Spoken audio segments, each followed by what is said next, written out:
Capítulo 16. O ciclo encerra-se. Secção A. A Rússia. A Revolução Bolchevique apresentou certos aspectos típicos dignos de relevo. Só, em escassa medida, apresentou as características românticas, tempestuosas, caóticas e racionais próprias das outras revoluções, sobretudo da francesa. Pelo contrário, correspondeu-lhe uma inteligência, um plano bem meditado e uma técnica. O próprio Lenin, desde o princípio até ao fim, estudou o problema da revolução proletária, tal como um matemático pode enfrentar um problema de cálculo superior, analisando-o friamente e com calma nos seus mínimos pormenores. Segundo as suas próprias palavras, os mártires e os heróis não são necessários à causa da revolução. É de uma lógica que ela precisa e de uma mão de ferro. A nossa tarefa não é de fazer descer a revolução ao nível do diletante, mas sim a de elevar o diletante ao plano do revolucionário. Isto teve por contrapartida a atividade de um Trotsky, que fez do problema da insurreição e do golpe de Estado um problema não tanto das massas e do povo, como precisamente um problema de técnica, requerendo o emprego de tropas especializadas e bem dirigidas. Por consequência, constata-se nos chefes uma impiedosa coerência com as suas ideias. Eles são indiferentes em relação às consequências práticas, às calamidades inomináveis que provirão da aplicação de princípios abstratos. O homem, para eles, não existe. Com o bolchevismo são quase forças elementares que se encarnam num grupo de homens que, à feroz concentração do fanático, juntam a lógica exata, o método, a procura exclusiva do meio mais apropriado ao fim desejado, que são próprios do técnico. Foi só no decorrer de uma segunda fase, por eles suscitada em grande medida, mantida dentro de limites estabelecidos, que se produziu o desencadeamento do subsolo do antigo Império Russo, o regime de terror das massas, aplicando-se a destruir e a extirpar freneticamente tudo o que estava ligado às anteriores classes dominantes e à civilização russo-boiarda em geral. Também relacionado com isto, outro aspecto característico é o de que, enquanto as revoluções anteriores, no seu demonismo, quase sempre escaparam das mãos dos que as tinham suscitado e devoraram os seus filhos, isto na Rússia só se verificou num grau fraquíssimo. Estabeleceu-se uma continuidade do poder e do terror.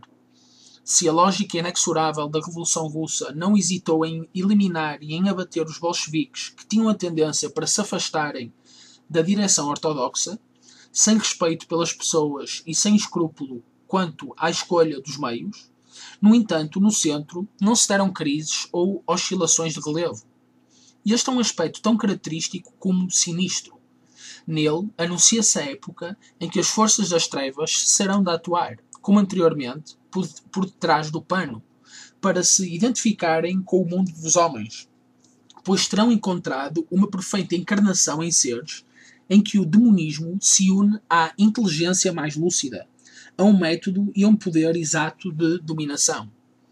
Uma das características mais salientes do ponto terminal de cada ciclo é um fenómeno deste género.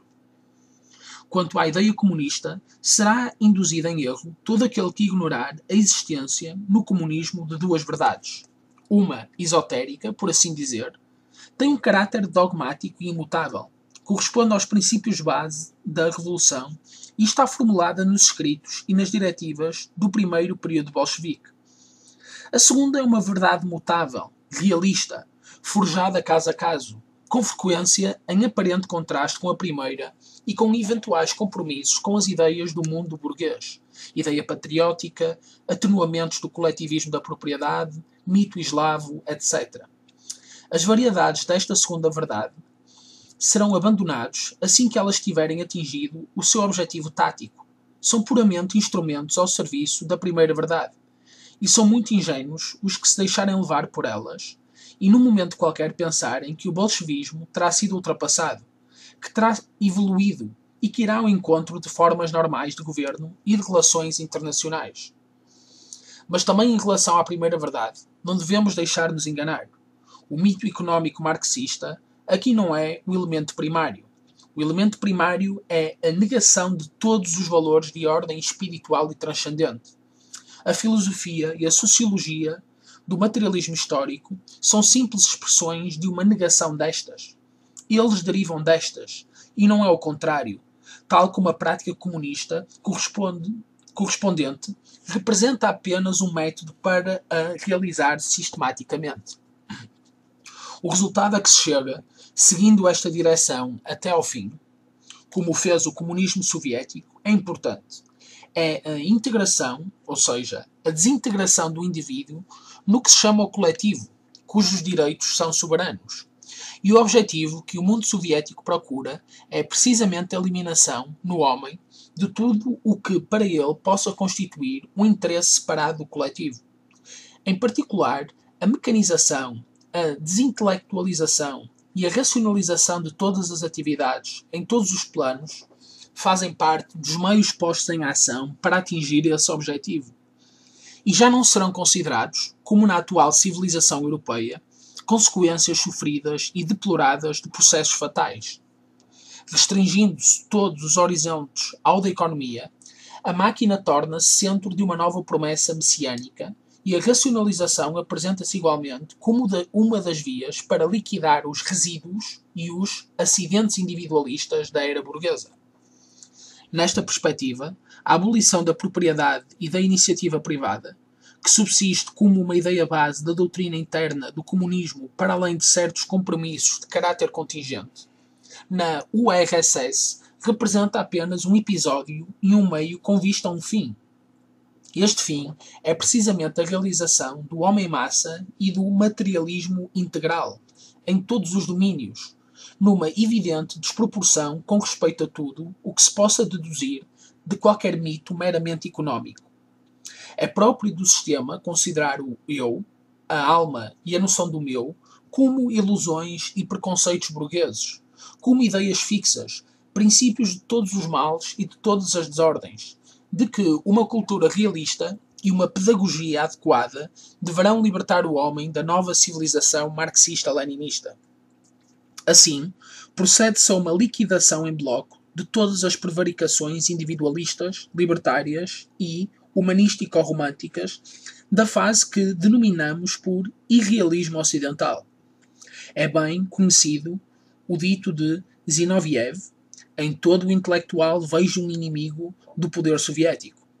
Tal como também é conhecida a vontade de fazer com que a arte se torne uma arte de massas, que deixe de fazer psicologia e de se ocupar com as questões privadas do indivíduo, que não sirva para o prazer das classes superiores parasitárias e que não seja uma criação individualista, mas sim que se despersonalize e se transforme num poderoso martelo que incita a classe proletária à ação. Que a própria ciência possa prescindir da política, ou seja, da ideia comunista como força formadora, e ser objetiva, é contestado, e vê-se nisso um perigoso desvio contra-revolucionário. Um exemplo característico é o caso de Vasilev e de outros biólogos relegados para a Sibéria, porque a teoria genética, por eles defendida, ao reconhecer o fator hereditariedade e disposição inata, ao apresentar o homem de maneira diferente de uma substância amorfa que só toma forma através da ação determinante das condições do meio ambiente, como pretende o marxismo, não corresponde à ideia central do comunismo. O que há de mais extremo em questão de materialismo evolucionista e de cientismo sociológico no pensamento ocidental é utilizado sob a forma de dogma e de ideologia do Estado, para que, nas novas gerações, se produza uma lavagem ao cérebro e tome forma uma adequada mentalidade profundamente enraizada. Quanto à campanha antirreligiosa, que aqui não tem o caráter de simples ateísmo, mas sim de uma verdadeira contra-religião, já é bem conhecida. É nela que se denuncia a verdadeira essência do bolchevismo. É ela que lhe fornece os meios mais eficazes de fazer desaparecer a grande doença do homem ocidental. Essa fé e essa necessidade de crer, que serviram de sucedâneo quando se perdeu a possibilidade de contactos reais com o mundo superior. Também é encarada uma educação dos sentimentos, orientada no mesmo sentido, para que sejam eliminadas as complicações do homem burguês, o sentimentalismo e a obsessão do eros e da paixão. Niveladas as classes, sendo só respeitadas as articulações impostas pela tecnocracia e pelo aparelho totalitário, também os sexos são nivelados, A igualdade completa da mulher em relação ao homem é legalmente instituída em todos os campos. E o ideal é que já não existem mulheres frente aos homens, mas sim simplesmente camaradas, no seio de uma massa praticamente assexuada. Assim, a própria família, não só tal como existia na era do direito heroico, mas sim tal como ainda subsistia, sob uma forma residual, na tradição burguesa do lar, com os seus sentimentalismos e com a sua convencionalidade, é mal vista e virtualmente dissolvida. O chamado Zags já tinha representado uma alteração característica a este respeito. Contudo, é conhecida a ação múltipla desenvolvida na URSS para que a educação se torne essencialmente uma coisa do Estado e para que a criança prefira a vida coletiva à familiar e para que as classes, o Estado e o partido suplantem os vínculos familiares, tal como todos os outros vínculos de natureza individual. Na ideologia bolchevique interna não há lugar para o conceito de pátria ou de nação. Estas ideias são contra-revolucionárias, mesmo que, como já dissemos, seja permitido fazer um emprego tático delas fora da União Soviética, com vista a exercer uma ação desagregadora preliminar. Segundo a primeira Constituição Soviética, um estrangeiro fazia obrigatória e automaticamente parte da União dos Sovietes, desde que fosse um trabalhador proletário, enquanto um russo, se não fosse trabalhador proletário, ficava excluído dela. Era, por assim dizer, desnaturalizado. Era um pária privado de personalidade jurídica. Segundo a rigorosa ortodoxia comunista, a Rússia valia simplesmente como a terra em que a Revolução Mundial do Quarto Estado triunfou e se organizou para se expandir posteriormente. O povo russo tinha-se caracterizado sempre por uma mística da coletividade, ao mesmo tempo que por um confuso impulso messiânico tinha-se considerado a si mesmo como o povo teóforo, portador de Deus, predestinado para uma obra de redenção universal. Tudo isto foi retomado sob uma forma invertida e modernizada pela teoria marxista. Deus transformou-se no homem terrestrificado e coletivizado. E o povo teóforo é o que se aplica a fazer triunfar, por todos os meios, a sua civilização sobre a Terra. A posterior atenuação da forma extremista desta tese, com a condenação do trotskismo, não impede que até agora a URSS sinta não só o direito, como também o dever de intervir em toda a parte do mundo para apoiar o comunismo. Tudo isto faz parte, essencialmente, da verdade interna do bolchevismo. É o seu eixo de movimento. Do ponto de vista histórico, chegados à fase stalinista, o mito da revolução, no sentido antigo, que sempre esteve ligado ao caos e à desordem, já aparece bem longe. É, pelo contrário, uma nova forma de ordem e de unidade que se visa com o totalitarismo. A sociedade torna-se uma máquina em que há um único motor, o Estado comunista. O homem não passa de uma alavanca ou de uma roda desta máquina, e basta opor-se-lhe para ser imediatamente esmagado e despedaçado pela engrenagem, em que o valor da vida humana é nulo e é permitida toda a infâmia. Matéria e espírito são absorvidos na empresa única, de maneira que a URSS se apresenta como um bloco que engloba tudo, que é simultaneamente Estado, Trust e Igreja, sistema político, ideológico e económico-industrial, no âmbito de estruturas integralmente centralizadas. É o ideal do super-Estado, inversão sinistra do ideal orgânico tradicional.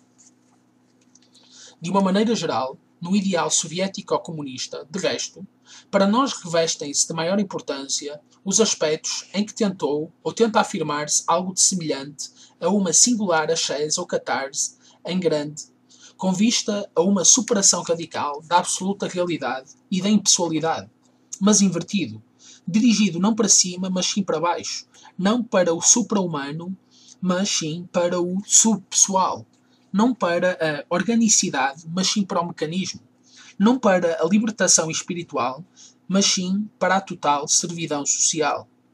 É esta a característica do bolchevismo, a sua verdadeira fisionomia, o seu sentido último. Praticamente, que o primitivismo da grande massa heteróclita de que se compõe a URSS, em que que com os massacres desapareceram quase todos os elementos racialmente superiores, contribua para relegar para um futuro ainda longínquo a formação efetiva do homem novo, do homem soviético. Não tem grande importância. A direção está dada. O mito terminal do mundo do quarto estado tomou uma forma precisa e está ao seu serviço uma das maiores concentrações de potência do mundo. Uma potência que é igualmente a central para uma ação organizada, subterrânea ou aberta, de agitação das massas internacionais e dos povos de cor contra a hegemonia europeia. Secção B. A América. Se o bolchevismo, segundo as palavras de Lenin, considerou o mundo romano-germânico como o maior obstáculo ao advento do homem novo e, tirando vantagem da cegueira das nações democráticas em cruzada, conseguiu praticamente eliminar aquele mundo no que respeita à direção dos destinos europeus. Ideologicamente viu na América, Estados Unidos, uma espécie de terra prometida. Desaparecidos os antigos deuses, a exaltação do ideal técnico-mecânico deveria ter por consequência uma espécie de culto da América. A tempestade revolucionária da Rússia soviética deve unir-se ao ritmo da vida americana. Intensificar a mecanização já em marcha na América e alargá-la a todos os campos é a tarefa da nova Rússia proletária. Foram as diretivas quase oficiais. Assim, Gastev tinha proclamado o super-americanismo e o poeta Mayakovsky dedicara a Chicago, eletrodinâmica mecânica metrópole, o seu hino coletivista. Aqui, evidentemente, a América, enquanto odiada fortaleza do imperialismo capitalista, passa para segundo plano em relação à América enquanto civilização da máquina, da quantidade e da tecnocracia. As referências a uma semelhança, longe de serem extrínsecas, podem encontrar a sua confirmação em muitos outros campos. A natureza e o mundo das divergências entre a Rússia e a América do Norte, nos planos étnicos, histórico, comportamental, etc., são bem conhecidas de todos e não é preciso voltarmos a sublinhá-las. No entanto, estas divergências em nada modificam este facto fundamental. Certas partes de um ideal, que no bolchevismo ainda só existe como tal, ou é imposto com cruentos meios, na América já se realizaram por um processo quase espontâneo, de modo a revestir-se de características de coisa natural e evidente. Foi, portanto, num meio ainda mais vasto, de que Engels pensava que se realizou a sua profecia, ou seja, que seria o mundo do capitalismo a abrir o caminho ao mundo do quarto estado. Também a América, na sua maneira essencial de considerar a vida e o mundo, criou uma civilização que se encontra em perfeita contradição com a antiga tradição europeia. Ela instaurou definitivamente a religião do utilitarismo e do rendimento. Colocou o interesse no lucro, na grande produção industrial, na realização mecânica, visível e quantitativa, acima de qualquer outro interesse. Deu lugar a uma grandiosidade sem alma, de natureza puramente técnico-coletiva, privada de todo e qualquer fundo de transcendência e de toda a luz de interioridade e de verdadeira espiritualidade. Também a América opôs à concepção em que o homem é considerado como qualidade e personalidade num sistema orgânico, a concepção em que ele se torna um mero instrumento de produção e de rendimento material num conglomerado social conformista.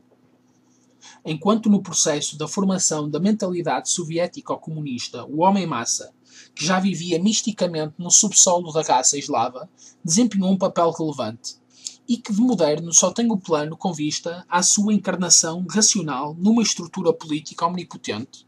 Na América, o fenómeno deriva do determinismo inflexível pelo qual o homem, ao separar-se do espiritual para se consagrar a uma vontade de grandeza temporal, para além de toda a ilusão individualista, cessa de pertencer a si próprio para se tornar parte integrante de uma entidade de que depende, que ele acaba por deixar de poder dominar e que o condiciona de múltiplos modos. É precisamente o ideal de conquista material, procurado por uma vaga de imigrantes, que foram os primeiros a dar o sinal das revoluções e que a sua ética dominante, protestante e puritana, deveria tornar extremamente receptivos à ação do espírito judaico, que trouxe consigo a transformação e a perversão que se verifica na América. Já se disse com toda a razão que, na sua corrida para a riqueza e para a potência, a América abandonou o eixo da liberdade para seguir o do rendimento. Todas as energias, incluindo as do ideal e inclusivamente da religião, conduzem para o mesmo fim produtivo. Está-se na presença de uma sociedade de rendimento, quase de uma teocracia do rendimento, que tem mais tendência para produzir coisas que homens, ou homens apenas enquanto mais eficientes produtores de coisas. Uma espécie de mística exalta, nos Estados Unidos, os direitos supremos da comunidade. O ser humano, tendo-se tornado mais meio que fim, aceita este papel de roda dentada na imensa engrenagem, sem pensar um instante que seja, que possa por isso ficar diminuído. E daí um coletivismo de facto que, pretendido pelas elites e alegremente aceito pelas massas, subrepticiamente mina a autonomia do homem e canaliza tão rigorosamente a sua ação que, sem sofrer com isso, e até mesmo sem o saber, é ele próprio a confirmar a sua abdicação. Daqui, nenhum protesto, nenhuma reação da grande massa americana contra a tirania coletiva. Ela aceita livremente como sendo uma coisa natural, quase como se fosse mesmo o que lhe convém. Este estado de coisas provoca o aparecimento de temas idênticos, no sentido de que, até mesmo no domínio mais geral da cultura, se determina necessária e espontaneamente uma correspondência com os princípios formadores do novo mundo soviético. Assim, embora a América não pense de maneira nenhuma banir tudo o que é intelectualidade, no entanto é certo que, em relação a esta, e na medida em que ela não surge como um instrumento de uma realização prática, nutre um instintivo desinteresse, quase como que por um luxo, com que não se deve entreter demasiado quem se dedicar às coisas sérias, que seriam o to get rich quick, o service, uma campanha a favor deste ou daquele preconceito social e assim por diante.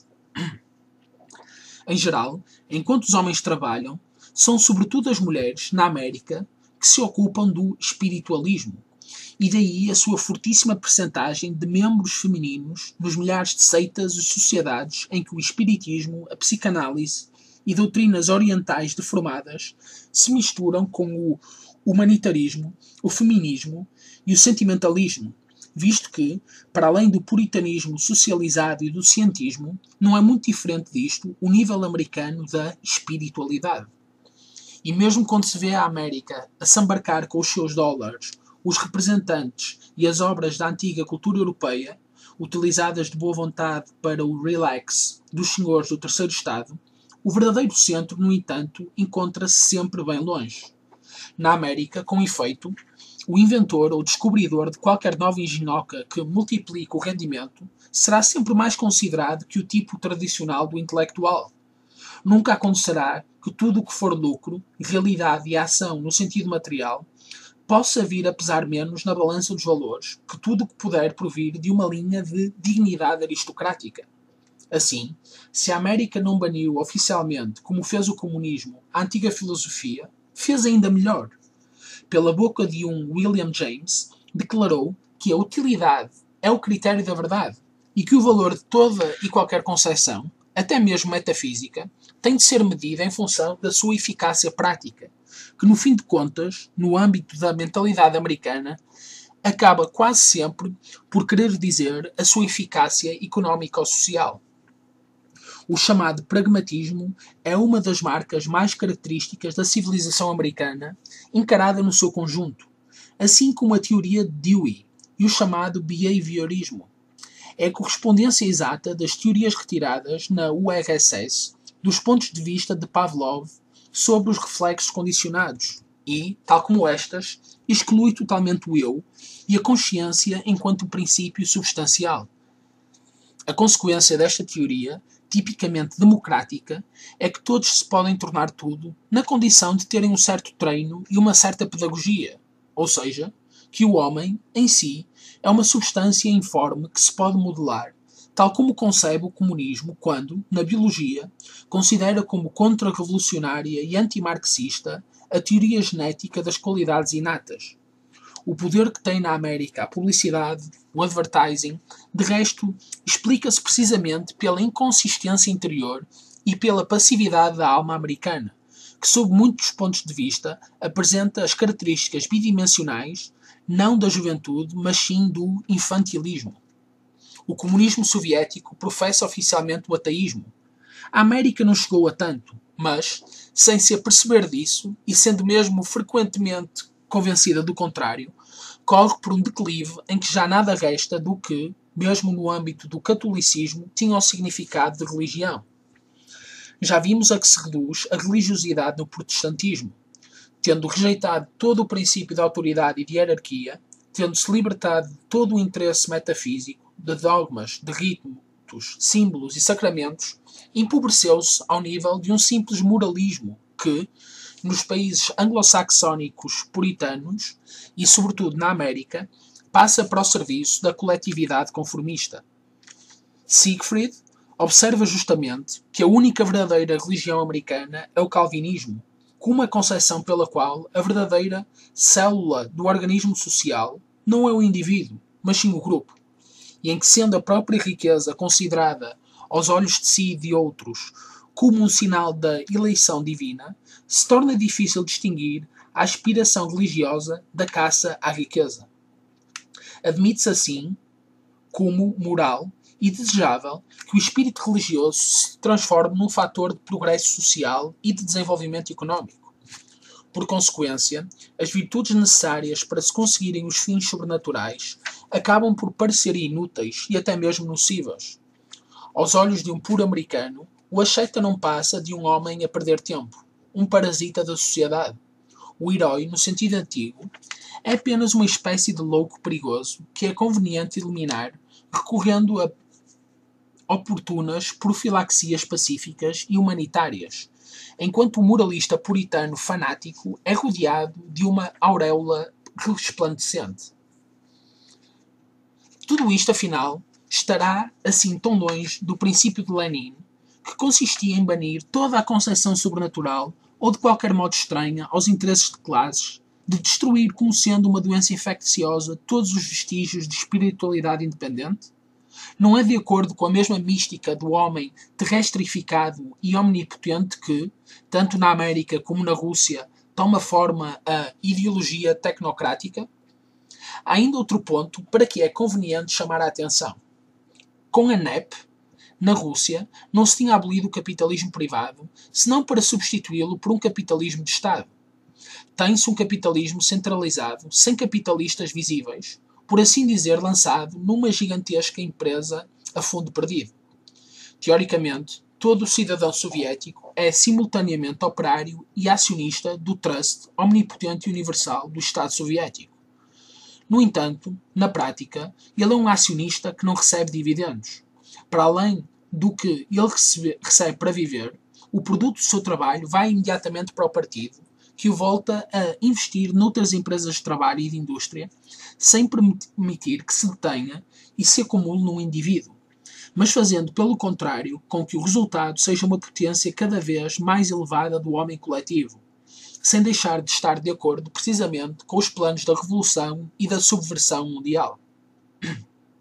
Ora, se recordarmos o que se disse sobre a ascese no capitalismo, fenómeno sobretudo americano, sobre a riqueza que na América, em lugar de ser a finalidade do trabalho e o meio para uma grandeza extra-económica, ou até simplesmente para o livre prazer do indivíduo, torna-se um meio de produzir novo trabalho, novos lucros e assim por diante, em processos encadeados que levam cada vez mais longe e que não permitem pausas.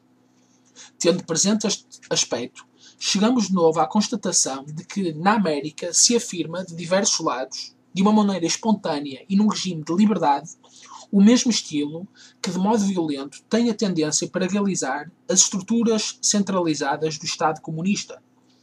Assim, na grandeza inquietante das metrópoles americanas, em que o indivíduo que se tornou o nómada do asfalto toma consciência da sua nulidade, perante o reino imenso da quantidade, perante os grupos, os trusts e os estándares omnipotentes perante as selvas tentaculares de arranha-céus e de fábricas, enquanto os dominadores são acorrentados às coisas que eles mesmos dominam, em tudo isto se manifesta ainda mais o coletivo, numa forma ainda mais desprovida de rosto, que na tirania exercida pelo regime soviético sobre elementos frequentemente primitivos e abúlicos.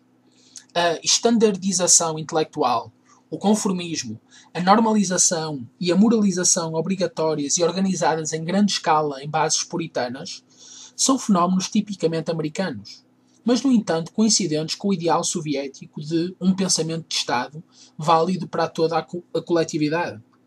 Já observaram, com toda a razão, que todo o americano, chame-se ele Wilson ou Roosevelt, Bryant ou Rockefeller, é um evangelista que não pode deixar em paz os seus semelhantes, que sente constantemente o dever de pregar e de fazer os possíveis para converter, purificar e levar toda a gente ao nível moral standard dos Estados Unidos, de que ele não tem dúvidas de que é o mais alto. Começou-se com o abolicionismo na Guerra da Sucessão e acabou-se com a dupla cruzada democrática wilsoniana e rooseveltiana na Europa, mas também numa escala mais pequena, quer se trate do proibicionismo, da propaganda feminista, pacifista ou naturista, até ao apostolado eugénico, etc., o espírito é sempre o mesmo. É sempre a mesma vontade de estandardizar, a intromissão petulante do coletivo e do social na esfera individual. Não há nada mais falso que pretender que a alma americana seja aberta, sem preconceitos. Não existe nenhuma outra que tenha tantos tabus, mas ela assimilou-os de tal maneira que nem sequer se dá conta disso. Já dissemos que uma das razões do interesse que a ideologia bolchevique nutre pela América deriva do facto de ter visto até que ponto, no tipo de civilização desta última, o tecnicismo contribuiu para o ideal da despersonalização. O standard moral corresponde ao standard prático do americano. O conforto ao alcance de todos e a superprodução na sociedade de consumo que caracterizam a América foram pagos por um preço bem trágico. Bilhões de homens reduzidos ao automatismo no trabalho, formados segundo uma especialização extrema que restringe o campo mental e embota toda a sensibilidade. No lugar do tipo do antigo artesão, para quem todo o ofício era uma arte, de modo que todos os objetos traziam uma marca de personalidade e, de qualquer maneira, eram produzidos pelas suas próprias mãos, pelo que pressupunham um conhecimento pessoal, direto e qualitativo desse ofício, encontra-se uma horda de párias que se serve estupidamente dos mecanismos de que só um, o que os repara, conhece os segredos, com gestos quase tão automáticos e uniformes como os movimentos das suas maquinarias. Aqui, Stalin e Ford dão-se as mãos e, naturalmente, estabelece-se um círculo vicioso. A estandardização inerente a todo o produto mecânico e quantitativo determina e impõe a estandardização de quem o consome, a uniformidade dos gostos e uma progressiva redução a poucos tipos, que vai de encontro às tendências que se manifestam diretamente nas mentalidades. E na América tudo concorre para este fim. O conformismo, nos termos de um matter of fact, like-mindedness, é palavra de ordem em todos os campos. Assim, quando as barreiras não são rompidas pelo fenómeno da delinquência organizada e por outras formas selvagens de supercompensação, já fizemos alusão à Beat Generation, a alma americana, aliviada por todos os meios do peso de ser uma vida responsável de si própria, levada para a sensibilidade e para a ação pelos carris já montados, claros e seguros de Babbitt, torna simplesmente inatural como pode ser um legume solidamente protegida contra toda a preocupação transcendente pelas comportas do ideal animal e pela visão moralista, otimista e desportiva do mundo. Assim, para a grande massa dos americanos, poderíamos falar de uma refutação em grande escala do princípio cartesiano, cogito ergo sum. Eles não pensam e existem. Ou melhor, existem até muitas vezes como seres perigosos, e em vários casos acontece que o seu primitivismo supera de longe o do eslavo, que ainda não tinha sido completamente transformado em homem soviético. O nivelamento natural não deixa de se estender aos sexos. A emancipação soviética da mulher concorda com a que, na América, a idiotia femininista, retirando da democracia todas as suas lógicas consequências, já há muito tempo tinha realizado em relação direta com a degradação materialista e praticista do homem. Com os divórcios em série e em repetição, a desagregação da família na América realiza-se a um ritmo semelhante ao que se pode esperar numa sociedade que só conhece camaradas dos dois sexos. Mulheres que, tendo abdicado de si próprias como tais, julgam-se elevar ao assumirem e exercerem uma ou outra forma de atividade masculina. Mulheres que parecem, inclusivamente, ser castas no impudor do culto narcisista do seu próprio corpo e que são simplesmente banais nas perversões mais extremas, ou que vão buscar ao álcool a maneira de descarregarem as energias reprimidas ou desviadas da sua natureza. Rapazes e raparigas, por fim, que numa promiscuidade amigável e desportiva parecem já não conhecer a polaridade e o magnetismo elementar do sexo. Estes são fenómenos de pura marca americana, embora a sua difusão infecciosa em quase todo o mundo agora já quase não nos deixe reconhecer a sua origem. No estado de coisas atual, se existe alguma diferença a este respeito, em relação à promiscuidade desejada pelo comunismo, esta diferença não é a favor da América. Com efeito, corresponde à predominância do fator genecocrático que se verifica tanto na América como nos países anglo-saxónicos em geral, em que cada mulher e cada rapariga considera como uma coisa absolutamente normal que lhe seja reconhecida de direito uma espécie de predominância e de intocabilidade moral. Nos princípios do bolchevismo, alguém tinha proposto o ideal de uma música feita à base de ruídos com caráter coletivo, com vista a purificar igualmente este campo das concepções sentimentais burguesas. Foi o que a América realizou em grande escala e difundiu no mundo inteiro sob a forma de um fenómeno extremamente significativo, o jazz. Nas grandes salas das cidades americanas, em que centenas de pares se abanam como fantoches epiléticos e automáticos aos ritmos sincopados de uma música de negros, é realmente um estado de multidão, a vida de um ser coletivo, mecanizado, que desperta. Há poucos fenómenos que exprimam tão bem como este, a estrutura geral do mundo moderno na sua última fase. Com efeito, esta estrutura caracteriza-se pela coexistência de um elemento mecânico, sem alma, feito essencialmente de movimento, e de um elemento primitivista e subpessoal, que arrasta o homem para um clima de sensações turvas, uma floresta petrificada contra a qual se agita o caos. Além disso, o que no bolchevismo tinha sido programado e por vezes realizado no que se refere a representações teatralizadas do despertar do mundo proletário com vista a uma ativação sistemática das massas, na América encontrou já, há muito, o seu equivalente numa escala muito mais vasta e de forma novamente espontânea. É o delírio insensato dos mítings desportivos, centrados numa degradação plebeia e materialista do culto da ação, fenómenos de irrupção do coletivo e de regressão no coletivo, que de resto, como todos sabem, desde já há muito tempo atravessaram o oceano. Já o americano Walt Whitman, poeta e místico das democracias sem rosto, pode ser considerado como um precursor da poesia coletiva, que impele a ação, que, como já dissemos, é um dos ideais e dos programas comunistas. No fundo, é um lirismo deste género que emprega numerosos aspectos da vida americana: desporto, ativismo, produção, service. Tal como na URSS, basta esperar que desenvolvimentos adequados dissolvam os resíduos primitivos e caóticos da alma eslava. Também nos Estados Unidos, só basta esperar que os resíduos individualistas do espírito dos Rangers, dos pioneiros do Oeste, e do que ainda se desencadeia e procura uma compensação nos feitos dos gangsters, dos existencialistas anárquicos e em fenómenos semelhantes, sejam reduzidos e recuperados para a corrente central. Se o âmbito desta obra o permitisse, seria fácil avançarmos na verificação de análogos pontos de correspondência que, portanto, permitem ver na Rússia e na América duas faces de uma mesma coisa, dois movimentos que, correspondendo aos dois maiores centros do poder do mundo, convergem nas suas obras de destruição. Uma, realidade em vias de formação, sob o punho de ferro de uma ditadura, através de uma estatização e de uma racionalização integrais.